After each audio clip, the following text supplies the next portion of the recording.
Hey good people, it's Carmen. It's Monday. Listen, okay, so it's Monday. We're almost at the end of June, if you could believe that. And so I just wanted to share a couple quick thoughts.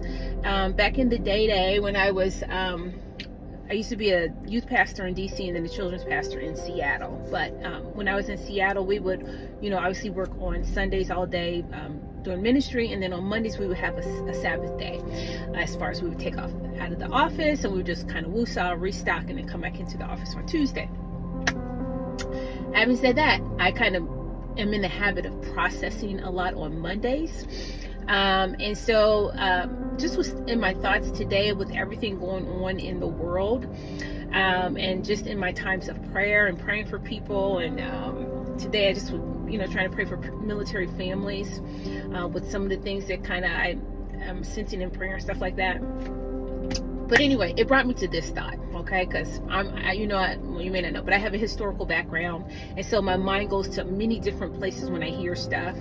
But one of the things I thought about the other day when I was listening to the president give his comments after they were, after the, B-52s had come on back to the House,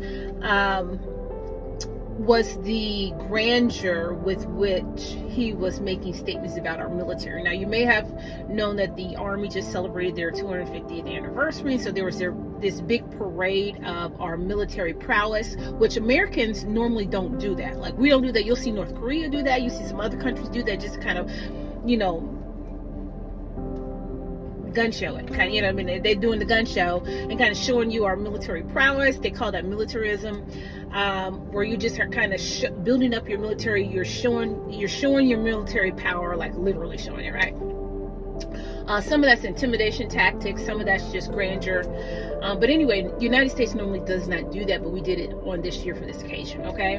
But when in the comments, repeatedly I kept hearing things like, no military could have ever done what we accomplished, and what we did tonight, nobody else could have ever done. And I promise you, the first thing that came across my mind when I heard it was the Titanic. Don't ask me why, it's just the dots in my...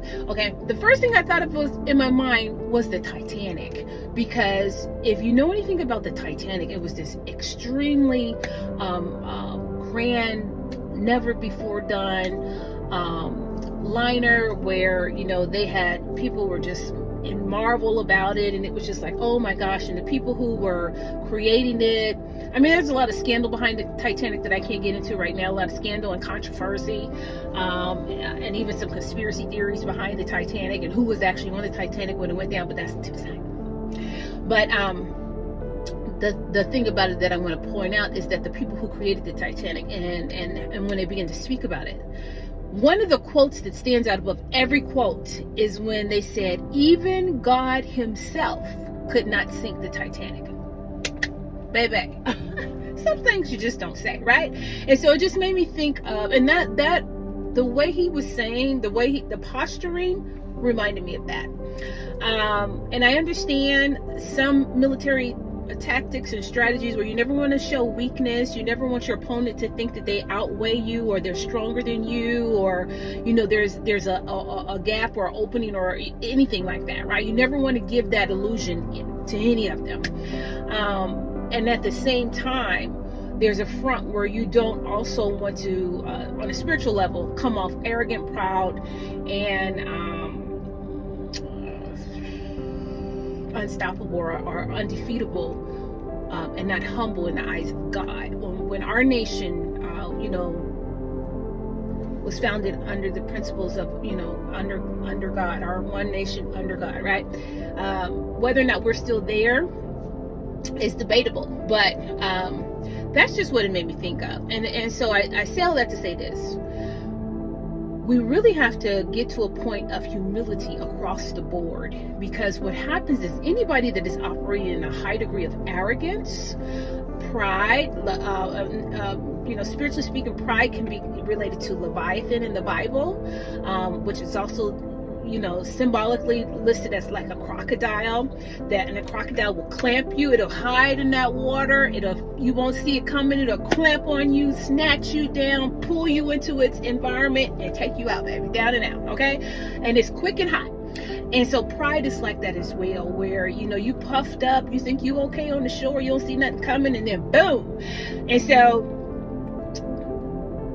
the glitch becomes being humble, being watchful, being careful with your words, being, giving that assurity of confidence, but not crossing that line of nobody can stop us. Even God himself can't sink the Titanic. Because what can happen is you can draw to you the very thing you were boasting about. And so a lot of times people, when they hear that and they've been offended by these people or the nation or the whatever, it creates contention and unnecessary angst. Because of the haughtiness of the words. And so we have to be careful with our words and what we say. So just encouraging you all, just on your own, to watch your words, watch your posturing. All of us have to be in a posturing of humility. Me too, Jesus. Me too, right? Posturing of humility in this season, because there's a lot of anger in the land, and anger can make you proud. It can make you want to fight back. It can make you want to, especially when you feel like you're being unrighteously or unjustly accused and condemned and whatever, you get in your feelings and you want to fight back, and you want to say things, you want to do things, you want to be, you clap back. Okay, so we need to give the clap back to Jesus. But for our leaders in the church, for our leaders in the governmental system, for our leaders in education, my Jesus, for our leaders in the civil arena, we want to pray for humility, because these are times where the wrong decision, the wrong words, the wrong whatever can shift something real hard to the left or the right. And so we want wisdom in our leaders. We want humility in our leaders. We want the fear of God in the hearts of our leaders, so that they are walking as wise, understanding that their decisions are not just going to affect them and their legacy, but all of the people up underneath them, which in any of those arenas could include you and me. Okay, so prayer is important. We have to stay in a posturing of prayer. We want to stay in a posturing of humility. It requires humility to even pray, right? If you're praying right, you can't go to the Lord puffed up and haughty and think you're going to get anything. So you have to humble yourself. You have to bow the knee, bow the heart, lower your own understanding, let go of your own wisdom, let go of your own ability and strength, and come in a posturing of humility and weakness and acknowledgement of a sovereign, holy, and righteous God who can come in quickly and change your situation, as a lot of us need him to do, right? Even if everything is going well in your life, it's not where it could be in other areas, right? A lot of people who are filthy rich are miserable. A lot of people who are filthy rich are lonely. Like, they don't have anybody to talk to, nobody that they can truly confide in. They got all the money they need, but as far as internal joy, internal peace, internal satisfaction, maybe they lack wisdom, maybe they lack knowledge, right? There's always something that we need from the Lord, is my point. And so to always come to him with a posturing and a heart posturing of humility, to go to one another with humility, to serve one another with humility. That's hard, especially when people are doing you wrong, or nations are coming up against you, or it's a time of war. It's difficult, but it requires wisdom, and wisdom comes from God. God says if you lack wisdom, to ask, and God gives liberally to all that ask. And so we just want to ask God for the wisdom to walk in humility for ourselves, for our leaders, for our nation, and for the nations that may or may not have angst against the United States, that the wisdom of God, the peace of God, and the purposes of God will be fulfilled, and that confusion will not be released as a result of pride and arrogance and haughtiness. So that was all I wanted to share. All right, I hope y'all are having a great day. I love you. Do well. Te amo.